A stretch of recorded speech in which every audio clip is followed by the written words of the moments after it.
Καλησπέρα σας. Σας ευχαριστούμε που για άλλη μία φορά ανταποκριθήκατε στο κάλεσμά μας για μια ιδιαίτερη παρουσίαση βιβλίου αυτή την βραδιά του MasterChef Άκη Πετρετζίκη.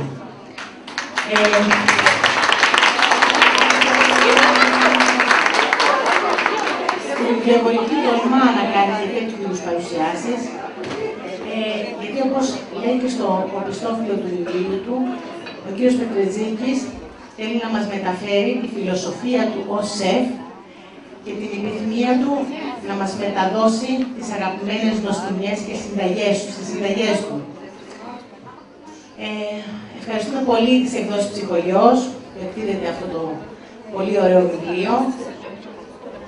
Ευχαριστώ για άλλη μια φορά το ιστορικό καφέ του Κήπου για την τόσο ζεστή φιλοξενία του και τολμώ να πω για τον Βασίλη το Σταθάκη ότι είναι ο πιο θερμός οικοδεσπότης της πόλης.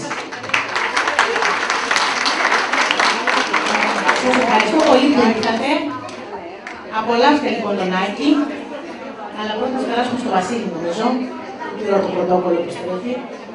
Σας ευχαριστώ πολύ.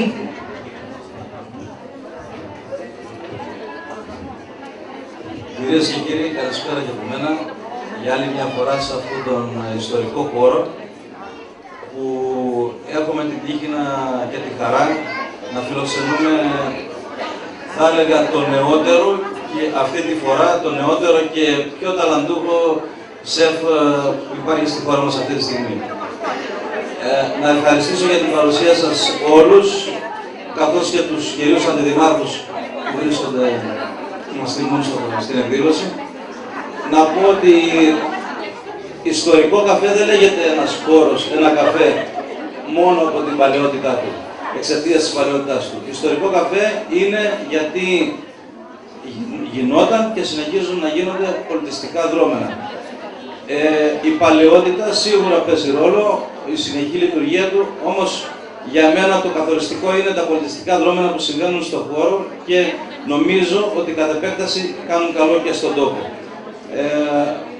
Είναι μια πολιτιστική διάσταση που μπορεί να δοθεί μέσα από ένα τέτοιο χώρο.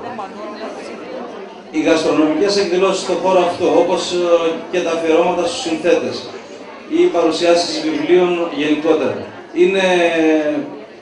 καθιστούν τον χώρο μια εστία πολιτισμού που νομίζω ότι το έχει ανάγκη ο κάθε τόπος και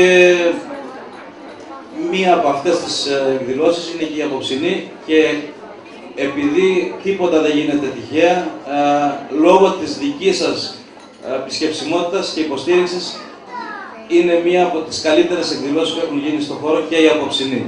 Τιμάτε και τον χώρο αλλά και τον Άκη Πετρετζίκη. Σας ευχαριστώ πολύ. Ευχαριστώ τον Άκη Πετρετζίκη και θα με επιτρέψετε να του δώσω ένα ενθύμιο από την ίδρυση του Συνδέσμου των Ιστορικών Καφέ, μια που φτάσαμε περίπου στον 1 χρόνο από την ίδρυση.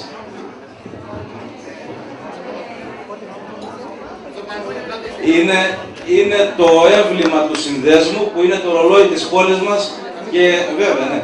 Και έχει σαν η έννοιά του, είναι ο συμβολισμός του, είναι η διαχρονικότητα των ιστορικών καφέ στον χρόνο και... Κάνουμε κόμπους όταν δίνουμε τώρα. Οι κόμποι δεν γίνονται μόνο στη γαστρονομία που πρέπει να το φας γρήγορα γιατί σ' αρέσει. Όταν σ' αρέσει δεν έχει κόμπους. Λοιπόν, το ρολόι της πόλης μας σηματοδοτεί τη γενέτειρα της ιδέας για την ίδρυση του συνδέσμου, καθώς και τη διαχρονικότητα των ιστορικών καφέ στον χρόνο. Ευχαριστώ πολύ.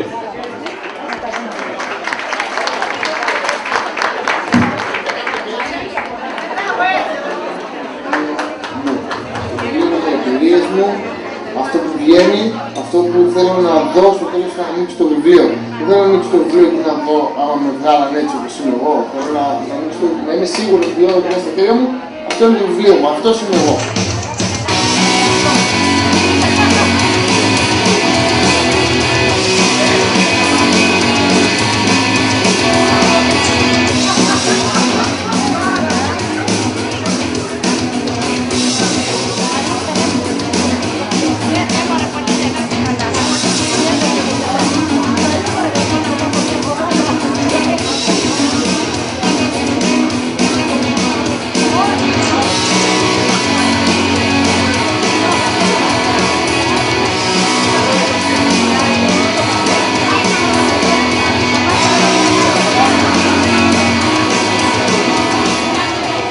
Η ιδέα του βιβλίου ήρθε ομαδικά, δεν ήρθε μόνο σε μένα.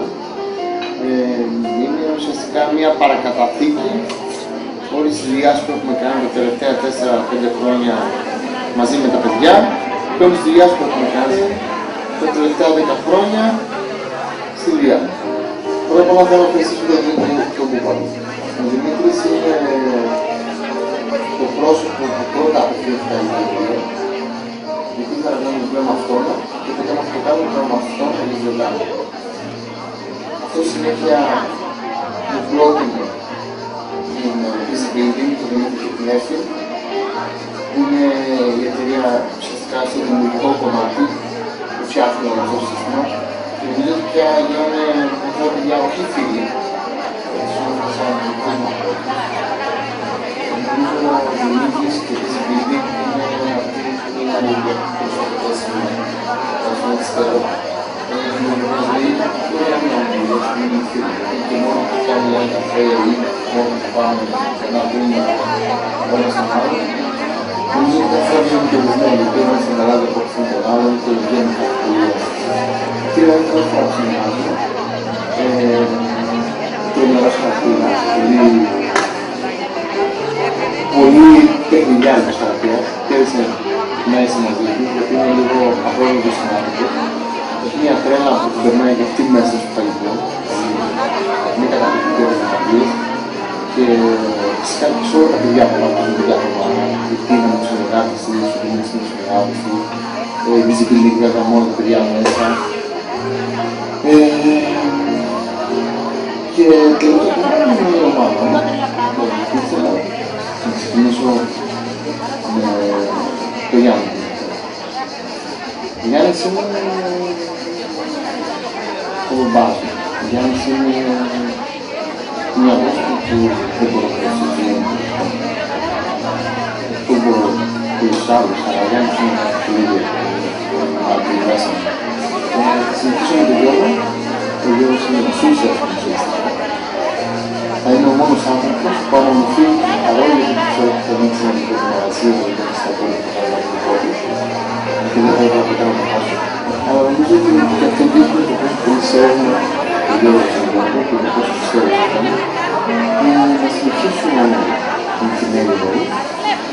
Θα μου πούμε ότι όλη η ομάδα είναι ένα αυτοκίνητο και δεν νομίζω ότι νομίζω ότι είναι ένας άνθρωπος που μπορεί να ακούσει το ίδιο του είναι εγώ δεν χρησιμοποιώ. Δεν μπορεί να φύγει. Γιατί αν φύγει θα αυτό. Να συνεχίσουμε το Λάκη. Ο Λάκης είναι και δικό του φίλος, μεγαλώσαμε μαζί, αλλά θα δείξει πολύ. Εγώ θα ήθελα να κάνουμε λίγο πρώτο να μην σταματήσει και κάποια συνεργασία, γιατί νομίζω ότι μαζί το εξελίσσουμε και εξελίσσουμε.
Με λένε Λίνα, είμαι η μαμά του Άκη. Ο Άκης μου πάντα αγαπούσε το καλό φαγητό, οπότε αφού αγαπούσε το καλό φαγητό, αγαπούσε να ανακατεύεται και στην κουζίνα, έτρωγε προσεγμένα και μαγειρεύει προσεγμένα. Αγαπάει την τελειότητα και επειδή αυτό που δεν θέλει να το κάνουν οι άλλοι δεν το κάνει και αυτός ποτέ, φροντίζει πάντα να είναι όλα άψογα. Λοιπόν, αν παρομοιάζα τον Άκη με ένα φαγητό, δύσκολο. Λοιπόν, θα έλεγα πως θα ήταν μια μπραντάδα μπακαλιάρου. Γιατί τώρα, γιατί είναι γαλλικό πράγμα και στον Άκη αρέσει να ζει κουζίνα. Είναι όμως και στην ουσία ο μπακαλιάρος κοκαλιά, ο ο ελληνικός, οπότε είναι και ελληνικό. Αν είχε βέβαια και λίγη σοκολάτα από πάνω του μπακαλιά, νομίζω δεν θα είναι σούπερ. Βέβαια δεν γίνεται, αλλά νομίζω ότι λαμπάδα μπακαλιά. Θα ήθελα ένα μπουριά του σοκάζω, νομίζω. Το παρομοίησαμε σε τσοκάκια. Και μάλιστα το παρομοίασα με τον Λουριτή. Εμάς, γιατί είναι γλυκό παιδί, νόστιμο παιδί. Έχω μια κάρτα σοκολάτας με καπνιστό λαιμό, σως γιαουρτιού και ταχίνι. Αν ήμουν φαγητό, κατά πάσα πιθανότητα θα ήμουν χωριάτικη σαλάτα. Η χωριάτικη σαλάτα τα χιόλα. Έχει φέτα, του καμπυρί. Έχει ντομάτα που είναι ξινή, έχει αγκούρι που είναι άγευστο, με λίγο πολύ νερό. Έχει κρεμμύδι που είναι βρωμερό, έχει ελαιόλαδο που είναι γλίστερο, έχει ρίγανο που είναι αρωματική, έχει πιπεράκι που είναι έτσι spicy, γενικά ψήφεται τα χιόλα. Λοιπόν, με 3 λέξεις θα χαρακτηρίσω τον Άκη. Ο Άκης είναι ανυπόμονος, Τίμιο, τσαπατσούλης, φωτικός Και ψυχούλα.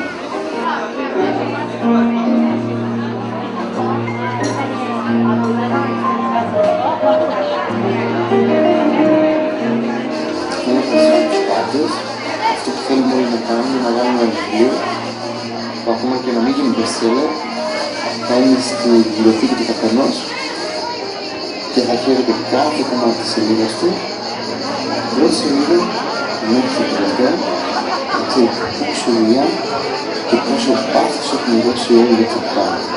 Και σας ευχαριστώ πολύ.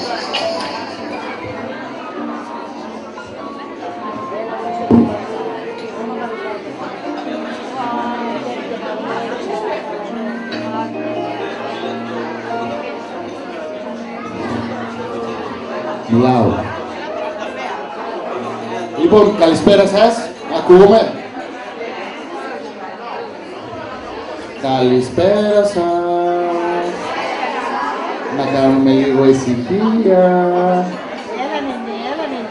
Ευχαριστώ. Λοιπόν, πρώτα απ' όλα να σας ευχαριστήσω όλους που ήρθατε σήμερα. Πραγματικά με τιμάει πάρα πολύ.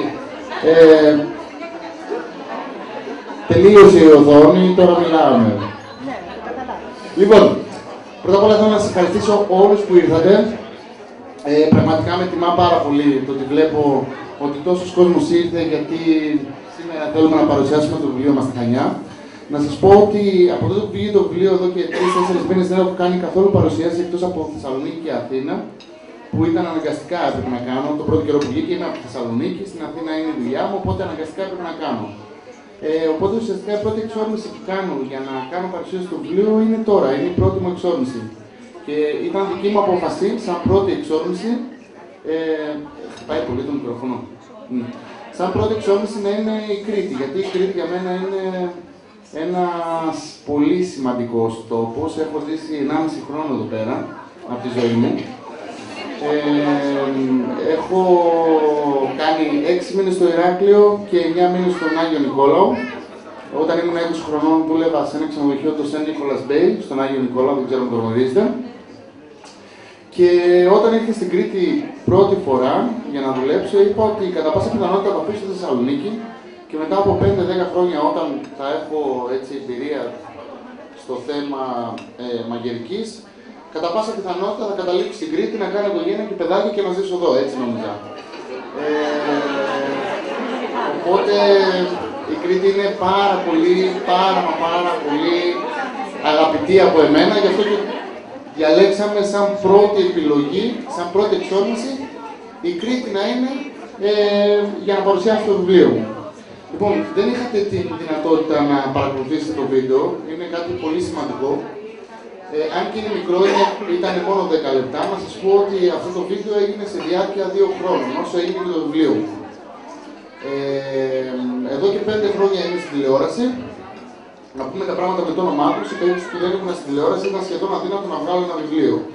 Όσο καλό σεφ κι αν είσαι, και αυτό δεν είναι καλό για κάποιους πολύ καλούς επαγγελματίες, είναι δύσκολο να κάνεις ένα βιβλίο και πόσο μάλλον ένα βιβλίο όπως πραγματικά το θέλεις. Είναι ένα ακριβό σπορ, και ένα σπορ που πρέπει να το υποστηρίξει ένας εκδοτικός, πρέπει να το υποστηρίξει γενικά κόσμος για να το κάνεις. Εμένα τελικά μου δόθηκε ευκαιρία και είμαι πάρα πολύ ευγνώμων για όλο αυτό που μου έχει τύχει, γιατί το βιβλίο για μένα ήταν ίσως η μεγαλύτερη και η σημαντικότερη εμπειρία που είχα ως τώρα και έχω γίνει 31. Γιατί 2 χρόνια τρέχουμε με αυτό το project. Είναι η καλύτερη παραγωγή και το λέω με το χέρι στην καρδιά, το ξέρουν όλοι οι εκδότες, το ξέρουν όλοι οι εκδοτικοί, το ξέρει όλος ο κόσμος που θα το πιάσει στα χέρια του. Είναι η καλύτερη παραγωγή σε βιβλίο μαγειρικής και όχι μόνο που έχει γίνει ποτέ στην Ελλάδα. Και αυτό το δηλώνω γιατί ξεκινήσαμε με περίπου 2.500 συνταγές, όπου έχουμε μαγειρευτεί όλες και τελικά κάποιες καταλήξαν να είναι στο βιβλίο, κάποιες καταλήξαν να μην μπουν καν στο βιβλίο.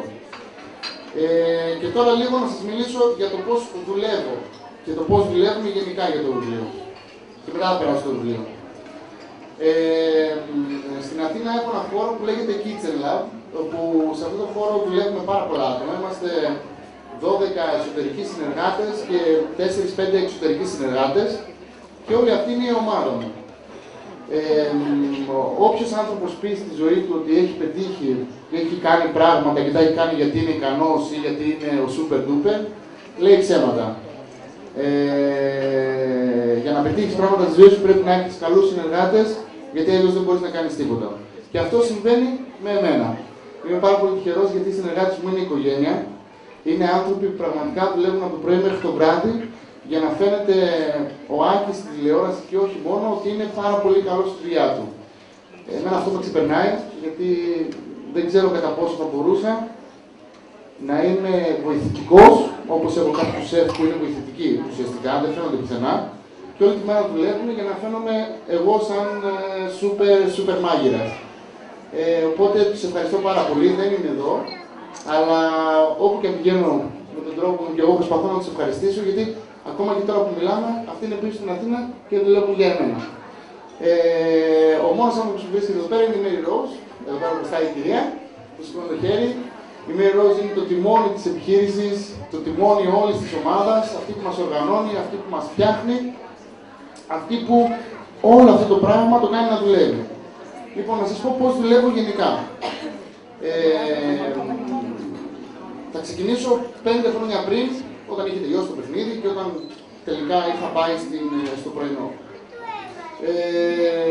Την πρώτη εβδομάδα που πήγα στο πρωινό το θεώρησα σαν παιχνίδι. Δηλαδή ότι πας στην τηλεόραση, κάνεις μια συνταγή, δείχνεις τη φάτσα σου και φεύγεις και μου άρεσε. Μετά από μια εβδομάδα, επειδή έκανα συνταγές που είχα στο δικό μου συνταγολόγιο, συνταγές που είχα εδώ δοκιμάσει, ετοίμασα μια συνταγή να κάνω στο πρωινό στη δουλειά μου. Η συνταγή αυτή ήταν η Gypsy Tart, η γύφτικη τάρτα, έτσι λέγεται. Λέγεται γύφτικη τάρτα γιατί έχει μόνο 2 υλικά. Γίνεται μόνο με μαύρη ζάχαρη και βαπορέ γάλα. Τα χτυπάς αυτά τα 2 πάρα πολύ καλά σε ένα μίξερ, αφρατεύει, τα πετάς σε μια τάρτα, τα ψήνεις 20 λεπτά στους 160 και είναι έτοιμο. Οπότε φτιάχνω την τάρτα εγώ στο μαγαζί, γιατί δούλευα τότε σε ένα εστιατόριο, πάω το πρωί, τη δείχνω στην τηλεόραση και γυρνάω το βράδυ σπίτι.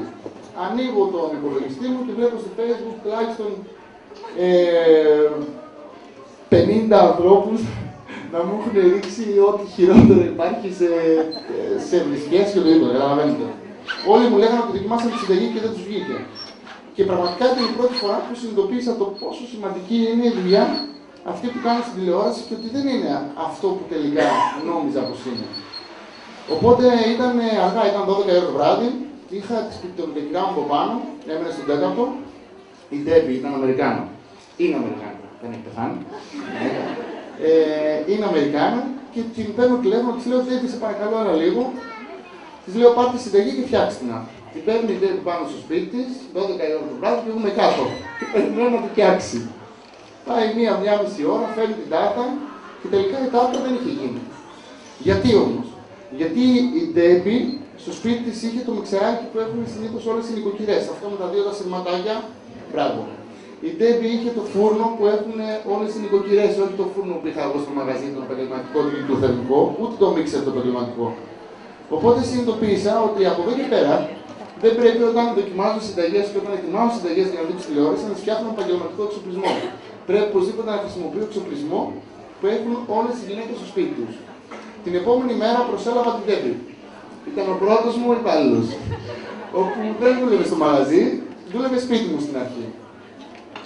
Στη συνέχεια αυτή η ομάδα προχώρησε, από ένα άτομο γίναν 2, από 2-3, από 3-5, από 5-8, από 8-10, από 10-12 και έχουμε φτάσει τώρα να είμαστε μια πολύ μεγάλη ομάδα, γιατί πια οι απαιτήσεις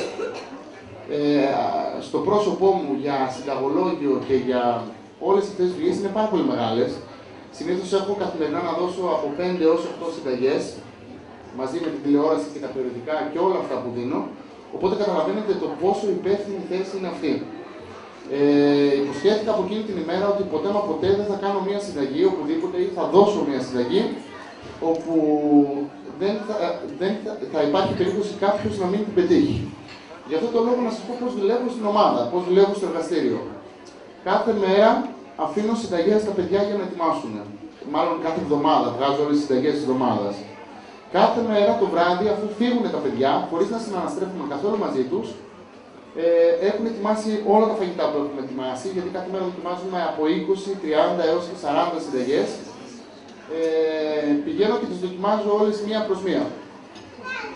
Από εκεί, αυτές που μου αρέσουν τις κρατάω στην άκρη, που συνήθως δεν ξεπερνάνε τις 2-3. Και τις υπόλοιπες όλες τις ή βλέπω ότι δεν βγαίνουν και πρέπει να τις πάμε στην άκρη, ή βλέπω ότι χρειάζονται κάποιες αλλαγές, οπότε πάνε για την επόμενη ημέρα με τις αλλαγές που θέλω να κάνω. Ελπίζω να καταλαβαίνετε το λειτουργικό σύστημα. Βέβαια, ό,τι φαγητό περισσεύει το δίνουμε σε οικογένειες. Οπότε δεν πετυχαίνει καθόλου φαγητό. Είναι το μαγαζί που άνοιξα, νομίζω ότι έχει το περισσότερο προσωπικό από κάθε άλλο εστιατόριο, χωρίς πραγματικά να στοιχίζει κόσμο. Είναι μη επικερδής επιχείρηση. Οπότε καταλαβαίνετε ότι είναι ένα δύσκολο σπορ, αλλά δεν μπορούσα να κάνω διαφορετικά, γιατί ο μόνος τρόπος για να υποστηρίξω αυτό που υποστηρίζω και αυτό που ξέρετε κι εσείς, ότι οι συνταγές μου βγαίνουν, είναι αυτός. Γενικά, σαν φιλοσοφία, να σας πω ότι αυτός είναι ο τρόπος που ακολουθώ για τον τρόπο που λειτουργώ για οτιδήποτε πια δίνω στην τηλεόραση και όχι. Και ας περάσουμε τώρα πίσω στο βιβλίο. Το βιβλίο. Από τον πρώτο χρόνο που βγήκα στην τηλεόραση και το χρησιμοποιώ την τηλεόραση γιατί είναι πολύ βασικό για να καταλάβετε ότι δεν ξεχνώ ότι πριν από 5 χρόνια δεν είμαι στην τηλεόραση. Ξέρω πολύ καλά τι είμαι και ξέρω ότι το χρόνο μπορεί να μην είμαι. Οπότε ξέρω καλά τα όρια και ξέρω καλά που πατάω και τι θα κάνω και πώς θα το κάνω. Από τον πρώτο χρόνο που ήμουν στην τηλεόραση είχα προτάσεις για βιβλίο. Αλλά από τον πρώτο χρόνο ένιωθα ότι το βιβλίο, άμα το έκανα εκείνη τη στιγμή, εκείνη τη χρονική περίοδο, δεν θα ήταν όπως θα το ήθελα εγώ. Κατά πάσα πιθανότητα θα ήταν ένα βιβλίο όπως είναι τα υπόλοιπα βιβλία της αγοράς, γιατί όταν πήγαιναν και μου προτείναν να κάνω ένα βιβλίο, μου δείχναν τα υπόλοιπα βιβλία της αγοράς. Εγώ δεν θέλω ποτέ να αντιγράφω και δεν μου αρέσει ποτέ να παίρνω πρότυπο κάτι άλλο. Μου αρέσει πάρα πολύ να έχω γνώμη, σφαιρική γνώμη. Δεν υπάρχει ούτε ένα βιβλίο. Είναι ένας φίλος μου εδώ πέρα, ο Άλμπερτ, δουλεύαμε μαζί στο Σέρ Νίκολας. Θα σας πει, γιατί έχει έρθει στο εργαστήριο, θα σας πει ότι έχω ένα εργαστήριο που έχει τουλάχιστον 300 βιβλία από όλο τον κόσμο, ξενόφερτα, γαλλικά, αγγλικά, ιταλικά. Οτιδήποτε βιβλίο έχει κυκλοφορήσει στο εξωτερικό καλής παραγωγής, το έχω αγοράσει και το έχω διαβάσει σελίδα προς σελίδα. Ποτέ όμως δεν πήρα ένα βιβλίο να πω ότι θέλω να κάνω βιβλίο γι' αυτό. Θέλω να έχω μία άποψη, αλλά θέλω να κάνω το βιβλίο όπως θέλω εγώ. Αυτό το είχα αποφασίσει από την αρχή. Οπότε κατάλαβα ότι αυτή τη δουλειά δεν μπορώ να την κάνω τον πρώτο χρόνο, γι' αυτό το άφησα λίγο να περιμένει. Γιατί ήθελα, είναι το πρώτο μου βιβλίο, είναι ένα βιβλίο που δεν ξέρω πώς το παίρνετε εσείς σαν πράξη. Άμα ήμουν συγγραφέας και ήταν το πρώτο μου βιβλίο ένα Άρλεκιν, θα ήθελα να είναι μοναδικό. Άμα ήμουν οποιοδήποτε άνθρωπος και έγραφε το πρώτο βιβλίο, θα ήθελα να είναι μοναδικό. Και επειδή θέλω όταν θα φτάσω 80-90 χρονών, πρώτα Θεός, αυτό το βιβλίο να το βλέπω στην βιβλιοθήκη μου σαν παππούς και να θυμάμαι το πόσο ωραίο πέρασα με αυτό το βιβλίο. Γι' αυτό το λόγο το άργησα και θέλησα να το κάνω πολύ πιο μετά. Έτσι, τα τελευταία 2 χρόνια ξεκίνησε αυτή η ιδέα. Και σπράσουμε τώρα στην ιδέα για το βιβλίο. Αυτή τη στιγμή όλα τα μέσα, η τηλεόραση, το ίντερνετ, τα περιοδικά, σαν συνταγολόγιο, σαν βάση, είναι πάρα πολύ πλήρης. Δηλαδή, πραγματικά μπαίνει σε ένα περιοδικό και έχει τόσο ωραίες συνταγές που νομίζω ότι δεν μπαίνει κανείς σε μια διαδικασία να αγοράσει ένα βιβλίο. Για ποιο λόγο να αγοράσει ένα βιβλίο? Έτσι, σας ρωτάω και εσάς. Ένα βιβλίο πρέπει να το αγοράσεις, ένα βιβλίο μαγειρικής, γιατί θα σου δώσει κάτι που δεν θα σου δώσουν όλα τα περιοδικά. Έτσι έψαχνα να βρω αυτό το κομμάτι. Το πώς θα μπορέσω να δημιουργήσω ένα βιβλίο ξεχωριστό από όλα τα άλλα βιβλία, που να μην είναι μια βάση συνταγολογίου, να έχει κάτι ξεχωριστό. Γι' αυτόν τον λόγο, άρχισα και σκέφτηκα και είπα ότι ο μόνος λόγος κάποιος άνθρωπος να ανοίξει ένα βιβλίο μαγειρικής για να κάνει συνταγές είναι τα occasions, οι περιστάσεις. Δηλαδή, μία μητέρα μπορεί να θέλει να κάνει ένα πάρτι για τα παιδιά της. Εκείνη τη στιγμή θα αρχίσει να ψάχνει τι θα μπορούσε να κάνει σε μια παρόμοια περίσταση.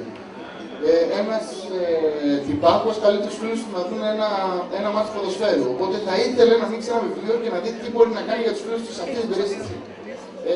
Σε ένα πικνίκ, σε ένα πάρτι. Γενικά ήθελα να βρω τέτοιες καταστάσεις. Οπότε αποφάσισα το βιβλίο μου να χωρίσω σε 12 θεματικές ενότητες. 12 διαφορετικές θεματικές ενότητες. Αυτό σαν ιδέα ήταν πολύ εύκολο να το συλλάβω, ήταν πολύ δύσκολο να το πραγματοποιήσω, γι' αυτό σας λέω ότι μας πήρε και συνολικά 2 χρόνια.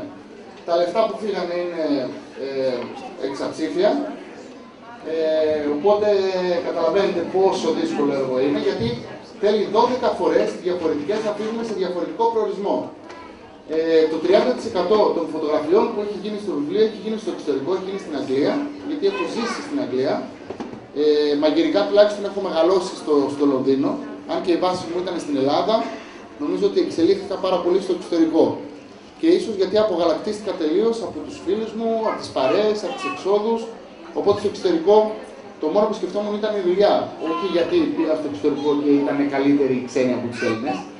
Απλά νομίζω ότι το ότι άλλαξα χώρο με έκανε πιο επαγγελματία. Να σκέφτομαι ότι πήγα εκεί πέρα για να κάνω αυτό και μόνο αυτό. Να σου πω χαρακτηριστικά ότι στην πρώτη σελίδα που θα ανοίξει το βιβλίο, εδώ πέρα, εδώ, ναι, έχει μια φωτογραφία που μάλλον δεν μπορείτε να καταλάβετε όλη τη φωτογραφία είναι. Θα σας πω ότι είναι το Cheese Room. Το Cheese Room είναι ένα δωμάτιο στο Λονδίνο, ένα μαγαζίο που έχει πάνω από 1500 ποικιλίες τυριού. Είναι το πιο διάσημο τυράδικο στον κόσμο. Και επειδή όλες αυτές τις ποικιλίες αλλάζουν κατά τη διάρκεια της χρονιάς, είναι σχεδόν αδύνατον κάποιος να δοκιμάσει όλα τα τυριά που υπάρχουν σε εκείνο το δωμάτιο. Τώρα τι γίνεται? Είναι ένα μαγαζάκι περίπου το 1/5 από αυτό που βλέπω εδώ μέσα. Είναι πάρα πολύ μικρό, έχει συνολικά 3 τραπέζια. Και αυτό που μπορείς να κάνεις είναι να πας να πάρεις μια ποικιλία με τη τυριά που θα διαλέξεις και ένα κρασί. Εγώ είχα βάλει στόχο να βγω μια φωτογραφία μέσα σε εκείνο το δωμάτιο. Φυσικά απαγορεύεται να βγει οποιοδήποτε. Γι' αυτό το λόγο και χάλασα 1500 λίρες. Ναι, περισσότερο από 2.000 ευρώ. Πίνοντας καθημερινά κρασί και τρώγοντας πάρα πολύ τυρί για 2 μέρες, μέχρι που να μου επιτρέψει να γνωρίσω τον μάνατζερ, τον ιδιοκτήτη ουσιαστικά του μαγαζιού, και να μου αφήσει να βγάλω μια φωτογραφία. Τώρα αυτό σας ακούγεται σας λίγο εφετζίδικο, το λέω για να δείξω ότι έχουμε κάνει πράγματα για το βιβλίο. Θέλω πραγματικά να το αφήσετε αυτό στην άκρη και να καταλάβετε ότι αυτό το παράδειγμα το δίνω για άλλο σκοπό. Για να σας δείξω ότι κάθε σελίδα του βιβλίου έχει μια μοναδική εμπειρία για εμένα. Και να καταλάβετε ότι πραγματικά το βιβλίο, άμα δεν θα είχε εκδοθεί ποτέ, δεν έμεινε στα βιβλιοπωλεία, από τη στιγμή που το έκανα έτσι όπως ακριβώς ήθελα εγώ και έζησα ό,τι έζησα 2 χρόνια για να φτιάξω το βιβλίο, δεν με ενδιέφερε καθόλου τίποτα παραπάνω. Ειλικρινά. Δηλαδή, ξέρω ότι οι παραγωγές βιβλίων που γίνονται είναι, να σας εξηγήσω πώς δουλεύουν, βγάζει κάποιος σεφ κάποιες συνταγές, πάνε αυτές οι συνταγές σε έναν food stylist και έναν φωτογράφο, ποτέ δεν συναντιούνται αυτοί, στο τέλος ένας σεφ παίρνει έτοιμο το βιβλίο, το βλέπει μπροστά του, λέει ωραίο, πάμε να το εκδώσουμε. Εγώ έχω ζήσει κάθε σελίδα του βιβλίου, οπότε είμαι πάρα πολύ χαρούμενος και ανυπομονώ να κάνω το επόμενο βιβλίο, όχι για να έχω ένα δεύτερο βιβλίο στο βιογραφικό μου, ανυπομονώ να κάνω το δεύτερο βιβλίο για να ξαναζήσω όλη αυτή την εμπειρία που έζησα την πρώτη φορά. Οπότε αυτό αυτό το βιβλίο το αγαπάω. Πραγματικά θα χαρώ πάρα πολύ όταν πιάσετε στα χέρια σας και θέλετε να ρωτήσετε κάτι γι' αυτό, να μου στέλνετε κάθε φορά ένα mail, πάντα απαντάω στο Twitter, στο Facebook, σε όλα τα social media, είναι εγώ αυτός που τα χειρίζετε. Όπως σας εξήγησα, όλες οι συνταγές που έχουμε μέσα είναι συνταγές που είναι δοκιμασμένες. Να σας πω ότι είμαι ο μόνος άνθρωπος αυτή τη στιγμή, μπορεί και στον κόσμο, που δεν επιτρέπω κανέναν food stylist να φτιάξει το φαγητό μου στις φωτογραφίες. Ο food stylist το φαγητό το αφήνει ατόφιο και φτιάχνει τα γύρω-γύρω. Είμαι ο μόνος άνθρωπος που ακολουθεί ακριβώς τις οδηγίες της συνταγής και ψήνει ακριβώς το κρέας και ακόμα αν το κρέας βγει λίγο καμένο ή βγει λίγο μαζεμένο, γιατί είναι λογικό όταν ψήσεις ένα χοιρινό στο φούρνο 3 ώρες να μαζέψει. Ο τρόπος που χρησιμοποιούν οι περισσότεροι είναι ο εξής. Επειδή μαζεύει το κρέας και δεν είναι πια τόσο δελεαστικό στο μάτι, το ψήνουν πολύ λιγότερο, το ψήνουν μισή ώρα, παίρνουν ένα φλόγιστρο, του δίνουν ωραίο χρώμα από πάνω και φαίνεται πάρα πολύ δελεαστικό. Εγώ αυτό δεν το ήθελα, γιατί θέλω αυτό που φαίνεται στη φωτογραφία να είναι αυτό που θα βγει και σε εσάς όταν το δοκιμάσετε σπίτι. Γενικά ελπίζω να καταλάβετε λίγο τη φιλοσοφία μου γενικά σαν άνθρωπο, σαν επαγγελματία και να καταλάβετε το πόσο προσπάθεια έχουμε δώσει όχι μόνο εγώ, 35 άνθρωποι συνολικά για αυτό το βιβλίο. Κλείνοντας, θα ήθελα να ευχαριστήσω, γιατί δεν έχω κλείσει τώρα που περάσουμε στις ερωτήσεις, κλείνοντας ήθελα να ευχαριστήσω πάρα πολύ. Εντάξει, πάρα πολύ.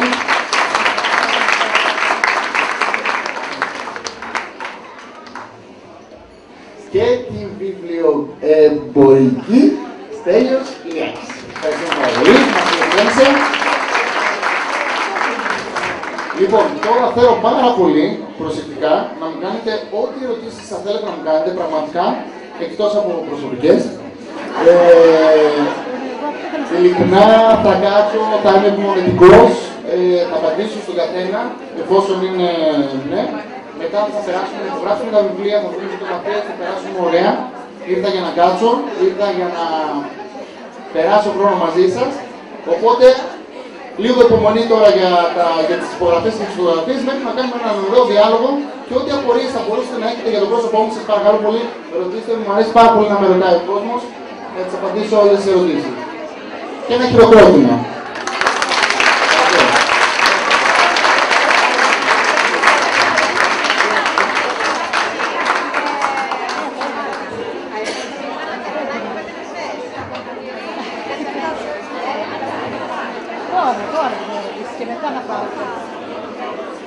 Πριν ξεκινήσουν οι ερωτήσεις, να ευχαριστήσω για άλλη μια φορά όλους σας για την παρουσία σας εδώ, για την τιμή που μας κάνατε, αλλά για άλλη μια φορά θα ήθελα να ευχαριστήσω και τις εκδόσεις Ψυχογιός για την επιλογή του χώρου, όπως και το βιβλιοπωλείο Βιβλιοεμπορική, το Στέλιο και τη Μαρία που με τιμούν για άλλη μια φορά σε μια παρουσίαση βιβλίου. Καθώς επίσης και τη Δημοτική Αρχή. Αλλά να σας πω και κάτι που πρότεινα στον Άκη Πετρετζίκη πριν από λίγο στο καφέ που ήπιαμε, σχετικά με αυτή η παρουσίαση ξεκίνησε από εδώ σαν Χανιά, μπορεί όμως να συνεχιστεί άνετα και νομίζω ότι ό,τι θέλουμε όλα τα μπορούμε. Σε μια περιήγηση στα ιστορικά καφέ της Ευρώπης, σε κάθε πόλη που εδρεύει το κάθε καφέ. Νομίζω ότι είναι κάτι που δεν έχει γίνει και από τη στιγμή που είναι ένας νέος ταλαντούχος, γιατί όχι φήμη του να αποδοθεί και στην υπόλοιπη Ευρώπη. Με όλη την καλή πόλη. Ευχαριστώ πολύ. Αυτό είναι κανένα πρέπει να πηγαίνει γύρω-γύρω. Οπότε, όποιος έχει ερωτήσει, επειδή ο πρώτος στην τραπή να ρωτήσει, ας πάρει κάποιος τη γενναία από αμάν την τράπη να βρούμε μία. Τώρα μπορούμε να ρωτήσουμε σε σχέση με αυτά που έχουμε δει να παρουσιάζει στην εκπομπή. Ό,τι θέλεις, ακόμα δηλαδή εδώ αυτή τη στιγμή βρίσκονται 3 άτομα τα οποία την Πέμπτη γεύτηκαν το lemon cheesecake με τη lemon card. Ναι, εκεί είναι. Μόνο που δεν μου πέτυχε το μπισκότο κάτω, ήταν πολύ σκληρό μετά που το ψήσα. Και επίσης τα παιδιά μου σ' άρεσε πάρα πολύ η πίτα ψαριών, που εκεί υπάρχουν τέτοιο πουρέζο, όσο σφιχτό και αν τον έκαναν, δεν. Έτσι, πώς να το πω, δεν. Βέβαια έκαναν homemade, δεν έκαναν. Ναι. Εμείς κάνουμε διαφορετικό. Να σημειώσουμε όμως ότι είναι πάρα πολύ καλή μακρίτσα. μητέρα 3 τέκνων, προσπαθώ να βρω κόλπα να τρώνε τα θαλασσινά και αυτή η ιδέα μου άρεσε πολύ. Πάρα πολύ. Είναι πάρα πολύ διαδεδομένη στο εξωτερικό. Ναι, μ' αρέσουν πάρα πολύ τα αγγλικά στοιχεία. Θα ήθελα να δω και ένα padding, έτσι, αυθεντικό, όπως το κάνουν με τα leftovers. Γενικά μου αρέσει, είμαι φανατική. Να πω κάτι τώρα. Τι πρέπει να πω. Λοιπόν, άμα δεν δοκιμάσω το μπισκότο δεν ξέρω. Απλά κοιτάξτε να δείτε τι γίνεται. Θα μιλήσω λίγο για τα μπισκότα. Τα μπισκότα είναι σχετικό, γιατί όταν δηλώνω κάποια μπισκότα να πάρει ο κόσμος, θα δηλώνω... Ναι, αυτά είναι. Όχι, δεν έχει σημασία. Λοιπόν, αυτά που δοκιμάζουμε πάντα δεν πηγαίνουν απλά. Υπάρχει λίγο... κάποια πράγματα είναι λίγο παρεξηγημένα. Από το καλό στο κακό και από το κακό στο καλό. Δηλαδή, πολλοί κόσμοι πιστεύουν ότι τα μπισκότα τα digestive που παίρνουν αυτά τα διαιτητικά είναι μπισκότα διαιτητικά. Δεν είναι καθόλου διαιτητικά. Το digestive δηλώνει ότι είναι ολικής άλυσης, αυτό σημαίνει. Άμα κοιτάξετε πίσω στη συσκευασία θα δείτε ότι έχουν 5 με 10% αλεύρι ολικής άλυσης, που σημαίνει ότι δεν είναι καθόλου ολικής άλυσης. Για να θεωρείτε κάτι ολικής άλυσης πρέπει να έχει τουλάχιστον 35-40% ποσοστιαία αλεύρι ολικής άλυσης. Οπότε γενικά από θέμα βιταμινών και φυτικών ινών δεν παίρνουμε τίποτα. Επίσης, με το που προσθέτουμε αλεύρι ολικής άλυσης σε μια συνταγή πρέπει να προσθέσουμε παραπάνω ζάχαρη, γιατί μας βγάζει μια τσιγκράδα. Οπότε βάζουμε παραπάνω ζάχαρη και για να μας δώσει πιο μπισκοτένια υφή τελικά από το μπισκότο πρέπει να προσθέσουμε παραπάνω βούτυρο. Επειδή γενικά ο κόσμος λίγο παρεξηγεί και πώς να το πω, ταυτοποιεί κάποια πράγματα πολύ λάθος, πρέπει να αρχίσουμε λίγο να σκεφτόμαστε διαφορετικά. Δηλαδή, δεν υπάρχει άνθρωπος, να κάνουμε λίγο ησυχία, σας παρακαλώ, γιατί είναι πολύ δύσκολο και εγώ να μιλήσω. Ευχαριστώ. Πολλοί κόσμοι, ας πούμε, πιστεύει ότι το βούτυρο είναι κάτι κακό. Έτσι. Το βούτυρο δεν είναι κάτι κακό. Ούτε και η μαργαρίνη είναι κάτι κακή, είναι κάτι κακό, ούτε το σπορέλαιο είναι κάτι κακό, ούτε το ελαιόλαδο είναι κάτι κακό ή καλό. Το κάθε τι έχει τη χρήση του. Θα σας πω κάτι που άμα το πω στην τηλεόραση, κατά πάσα πιθανότητα την ώρα που θα το λέω θα μου πετάξουν, θα σπάσουν τηλεοράσεις, αλλά ισχύει. Όταν ξεκινάμε να κάνουμε ένα φαγητό, ένα κοκκινιστό ή οποιοδήποτε φαγητό, έτσι, και είναι να το βράσουμε παραπάνω από μισή ώρα στην τετσαρόλα, είτε βάλουμε σπορέλαιο είτε βάλουμε ελιέλαιο, είναι ακριβώς το ίδιο πράγμα. Είτε βάλουμε ελαιόλαδο, συγγνώμη. Το ελαιόλαδο με το που πάρει το πρώτο άρωμα μαζί με το κρεμμύδι, αυτή την υπέροχη μεριά που παίρνουμε όλοι και ξέρουμε ότι η μαμά μαγειρεύει και κάνει φαγητό, εξαφανίζεται όλη η γεύση του και από μονοακόρεστα τα λιπαρά που έχει και καλά λιπαρά γίνονται πολυακόρεστα και κακά. Που σημαίνει ότι για λόγους οικονομικούς και μόνο είναι χαζό να χρησιμοποιούμε ελαιόλαδο για τέτοιες συνταγές. Το ελαιόλαδο έχει μια χρήση. Το ελαιόλαδο είναι να το χρησιμοποιούμε στο τέλος και φρέσκο. Το βούτυρο έχει μια δικιά του χρήση. Το βούτυρο μας δίνει αρώματα και γεύση όταν ψήνεται. Το σπορέλαιο έχει δικιά του χρήση. Η μαργαρίνη έχει και αυτή δικιά της χρήση. Η μαργαρίνη είναι σπορέλαιο που με κάποιον τρόπο τη δένουν και φαίνεται σαν βούτυρο μαζί με αρωματικά. Όχι, κοιτάξτε, δεν υπάρχει λάθος για αυτόν τον τρόπο. Άκουσα μου να σου πω τι γίνεται. Αυτή τη στιγμή στην Ελλάδα ο κόσμος δεν έχει την οικονομική δυνατότητα να πάει να δώσει 3 ευρώ για να πάρει ένα φρέσκο βούτυρο. Η μαργαρίνη έχει 50 λεπτά, οπότε σε κάποιες συνταγές που μπορούμε να αντικαταστήσουμε τη μαργαρίνη για να μας δώσει γευστικά το ίδιο αποτέλεσμα, γιατί σαν λιπαρά ή σαν οτιδήποτε άλλο έχουν ακριβώς το ίδιο αποτέλεσμα. Προτιμώ ο κόσμος να μπορεί να χρησιμοποιεί μαργαρίνη για να μπορεί να φτιάχνει τα φαγητά. Μπράβο. Αυτά. Γενικά πρέπει λίγο να μάθουμε όλοι να χρησιμοποιούμε τα πράγματα και να μην παρεξηγούμε.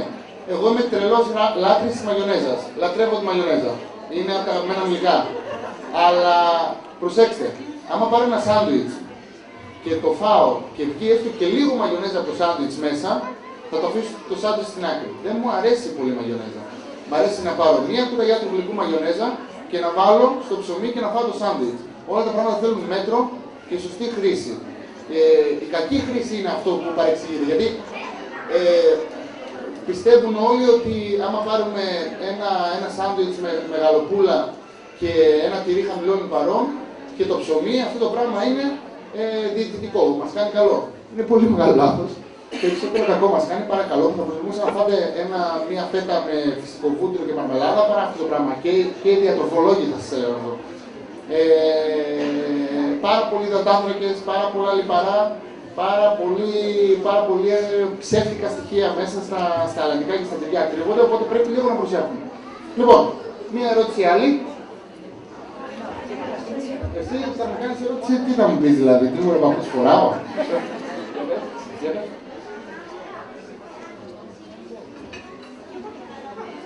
Τι γίνεται, παιδιά. Σήμερα όλοι δουλεύουν καλές συνταγές, θα γίνουμε ρεζίλες. Η μαμά μου λέει έκανε το μάτι της και δεν της βγήκε όσο καλό πήγε σε σένα. Η μαμά μου έχει ευγενικά. Πολύ σημαντικό αυτό. Λοιπόν, πάμε ερώτηση. Παρακαλώ. Πριν από τα Χριστούγεννα είχες δώσει μια συνταγή για τα Χριστούγεννα. Κολοκύθα γεμιστής. Κολοκύθα γεμιστή. Άλλη κουμπί έβλεπες. Εσένα έβλεπε γιατί πάντοτε σε βλέπω. Μήπως γυρίσεις στο Sky γιατί παίζουμε την ίδια ώρα. Όχι. Λοιπόν, έψαξα πάρα πολύ και δεν την βρήκα. Και έκανα μια άλλη τα Χριστούγεννα και δεν ήταν τόσο καλή. Είδες που δεν είδες εμένα. Εσένα είδα. Άμα δεν έκανα να το ξέρα. Γιατί δεν την βρήκα. Σε μία από τις φετινές, δηλαδή από το 14 το φθινόπωρο. Μήπως γαλοπούλα εννοείς, γιατί είπες κολοκύθα γέμισες. Κολοκύθα γέμισες. Κολοκύθα, στην αρχή έδειξες και πρώτο. Έλα Παναγία μου.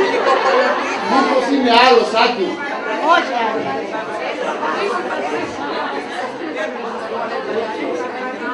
Παρακαλώ ερωτήσεις. Ερωτήσεις. Όταν κάνω ρωτήσετε γενικά, για τη μαγειρική, για το πώς δουλεύει ένα σύστημα σε μια κουζίνα, για το πώς δουλεύουν τα πράγματα στην τηλεόραση, για το πώς γίνεται ένα βιβλίο, για το πώς μπορεί να γίνει κάποιος ένας μάγειρας, τι ζώδιο είναι. Σας είπα, έχουμε πολλές, εκτός από προσωπικές. Μπράβο, είναι εχθής. Εγκαίσθητος και συναισθηματικός.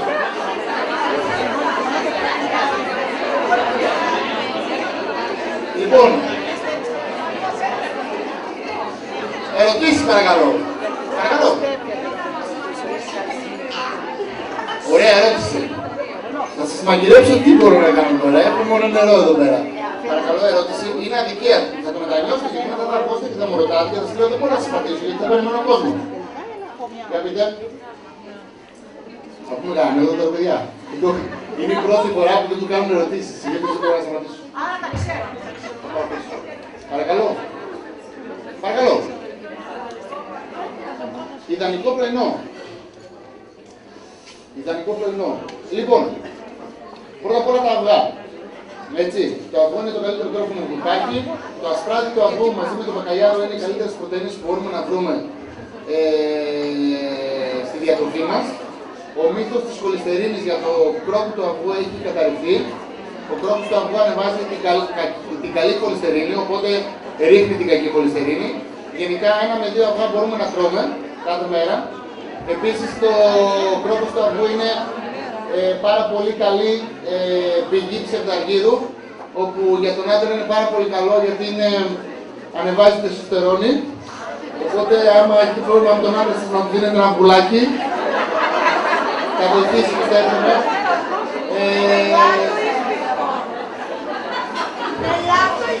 Σίγουρα το βράδυ όλα πουλάκια βέβαια.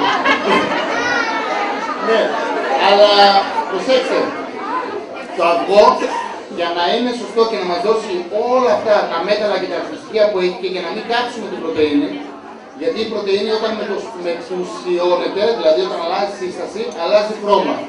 Οπότε γι' αυτό το ασπράδι από διαφανές γίνεται λευκό. Οπότε και ο κρόκος από κόκκινος γίνεται πορτοκαλί. Αλλάζει η πρωτεΐνη που έχουν μέσα. Άμα τα παραξύνουμε τα αυγά, χάνουν όλες τις ιδιότητες που έχουν. Οπότε, για να βράσουμε αυγά. Όπου βρήκα συνταγή. Λοιπόν, το λάθος που κάνουμε είναι το εξής.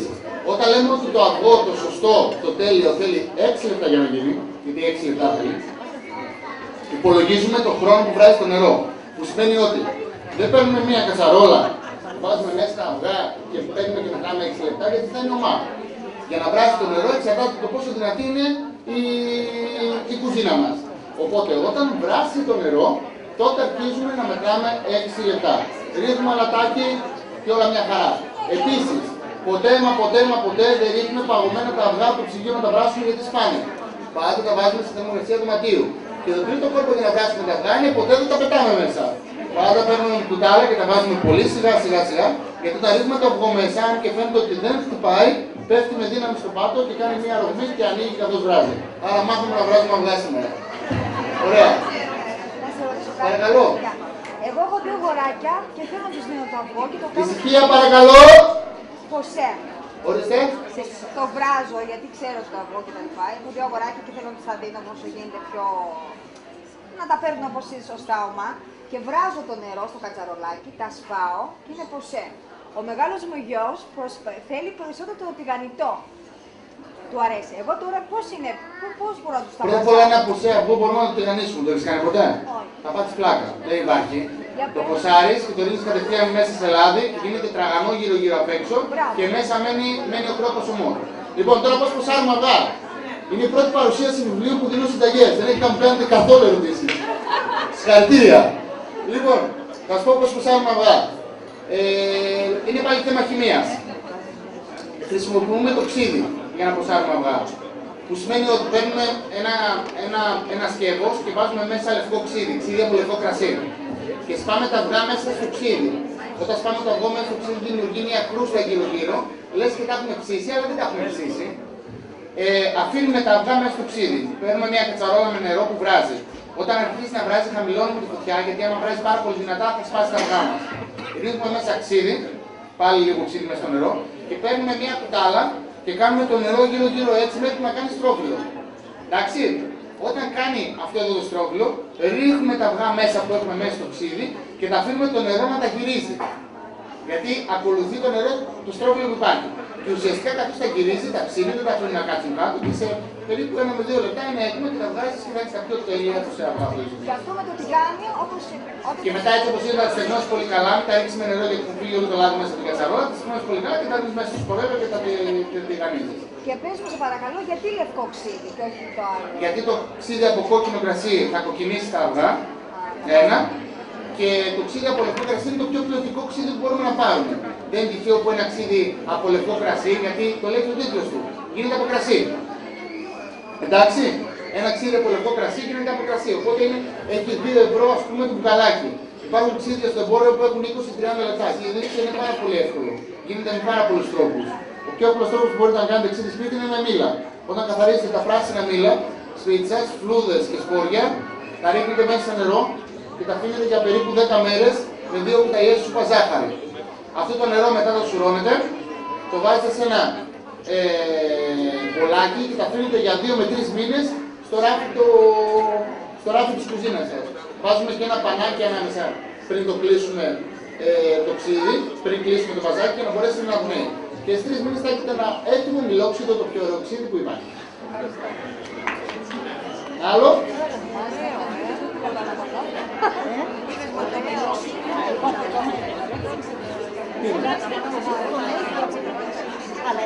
Λοιπόν, να σας πω κάτι πολύ ωραίο. Δεν γνωρίζω αν υπάρχει στην Κρήτη, αλλά εγώ δουλεύω πάρα πολύ στην Αθήνα με τον Μπορούμε. Δεν ξέρω αν γνωρίζετε την οργάνωση. Το Μπορούμε. Μπορούμε λέγεται. Εγώ κάθε μέρα, όπως σας είπα πριν, επειδή κάνω πάρα πολλές δοκιμές και μένει πάρα πολύ φαγητό, ξέρω ότι στην Κρήτη είναι ένας άλλος πλανήτης, γιατί εδώ πέρα είναι ακόμα τα πράγματα λίγο πιο καλά από την υπόλοιπη Ελλάδα. Ήταν πάντα καλά και νομίζω ότι πάντα θα είναι καλά στην Κρήτη. Είναι ένας ξεχωριστός πλανήτης. Νομίζω ότι άμα βγούμε από την Ευρωπαϊκή Ένωση, η Κρήτη δεν θα βγει, θα μείνει. Ναι, μπορεί να αλλάξει και νόμισμα, να κάνει το δικό σας. Πιστεύω πραγματικά ότι δεν ξέρω αν μας ισχύει και εδώ πέρα, αλλά στην Αθήνα αυτή τη στιγμή και γενικά σε όλη την Ελλάδα υπάρχει τρομερό πρόβλημα. Υπάρχει κόσμος που πεινάει, υπάρχει κόσμος που το βλέπουμε το βράδυ, όπως βλέπουμε στις ταινίες του Βρικόλα και σου βγαίνουν 12 η ώρα. Έτσι υπάρχει κόσμος που πραγματικά όλο το βράδυ ψάχνει στα σκουπίδια για να βρει φαγητό. Αυτό το πράγμα δεν μπορεί να μας αφήνει όλους αμέτωχους. Στην αρχή, εγώ από τότε που ξεκίνησα και το είδα για πρώτη φορά, νόμιζα ότι ήταν σωστό να ξεχωρίζω το φαγητό με τα σκουπίδια στο σπίτι και τουλάχιστον στον κάδο, για να μην ψάχνουμε στα σκουπίδια οι άνθρωποι που ψάχνουν, τα άφηνα απ' έξω και έγραφα τι φαγητό υπήρχε για να το παίρνουν έξω στον κάδο. Τελικά συνειδητοποίησα ότι από τη στιγμή που βάζω στη διαδικασία έναν άνθρωπο ακόμα και να πάει στον κάδο να πάρει το φαγητό μέσα από τη σακούλα που μπορεί να το χωρίσει, πάλι κάνω κακό στο σύστημα. Δεν θα έπρεπε να υπάρχει αυτό. Ο κόσμος δεν πρέπει να ψάχνει στα σκουπίδια, ό,τι και να γίνεται. Λοιπόν, γι' αυτό το λόγο βρήκα μια υπέροχη οργάνωση, το μπορούμε, όπου ουσιαστικά μας δίνει την εξής δυνατότητα. Μας δίνει τη δυνατότητα όταν έχουμε 4-5 μερίδες φαγητού σπίτι, που δεν είναι ανάγκη να μαζέψετε στη σπίτι σας, μπορείτε σαν πολυκατοικία να το κάνετε. Δηλαδή μπορείτε να πείτε όλοι οι άνθρωποι στην πολυκατοικία ότι ξέρετε κάτι, κάθε 2 μέρες μαζεύουμε από μία μερίδα φαγητό που μας περισσεύει, λίγο ψωμάκι, λίγα μπισκότα, λίγο οτιδήποτε. Θα τα μαζεύουμε όλοι μαζί και θα παίρνουμε τηλέφωνο, γιατί είναι πάρα πολύ βολική οργάνωση. Δεν χρειάζεται να πάτε εσείς να τα μοιράσετε σε κόσμο. Παίρνετε τηλέφωνο, τα χωρίζετε σε μερίδες απλά, έτσι. Δεν δίνουμε λιγμένο φαγητό. Δίνουμε φαγητό κανονικό. Γιατί και οι άνθρωποι που δεν φάνε θα πάει σε παιδάκια, θα πάει γενικά σε κόσμο που πρέπει να πηγαίνει. Έρχονται, τα παίρνουν είτε από την εκκλησία είτε από άνθρωποι που συνεργάζονται και πάνε τα βγάζουν σε οικογένειες. Δεν ξέρω κατά πόσο ασχολείστε και το πόσο πρόβλημα υπάρχει, γιατί σίγουρα από την Κρήτη δεν μπορεί να πάει το φαγητό στην Αθήνα, οπότε λίγο πολύ μοιράζεται στους τόπους που έχουν ανάγκη. Αλλά εγώ τουλάχιστον έχω να πετάξω φαγητό 5 χρόνια. Είναι ό,τι χειρότερο μπορούμε να κάνουμε, να πετάμε φαγητό και ο κόσμος αυτή τη στιγμή να το χρειάζεται. Και ελπίζω να το καταλαβαίνετε όλοι, οπότε κάντε μια προσπάθεια, είναι και εδώ πέρα και οι αντιδήμαρχοι από ό,τι ακούω και γενικά υπάρχει κόσμος. Τώρα μόλις που ερχόμουν έβλεπα έναν άνθρωπο που έψαχνα σκουπίδια για φαγητό, γι' αυτό σας το λέω. Οπότε είναι πάρα πολύ άδικο να μας περισσεύει να το πετάμε και κάποιος κόσμος να πηγαίνει να ψάχνει. Αξιοπρεπώς πρέπει, γιατί η αξιοπρέπεια είναι αυτό που ζητάμε. Άλλη ερώτηση παρακαλώ.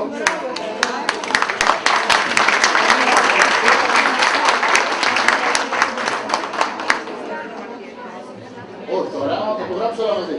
Είναι αδικία να υπογράψω ένα. Θέλετε να κάνουμε άλλες ερωτήσεις, γιατί εγώ θα αρχίσω να υπογράφω μετά δεν μιλάω. Είμαι περίεργος. Δεν γίνεται ρε παιδιά να με ρωτήσετε κάτι.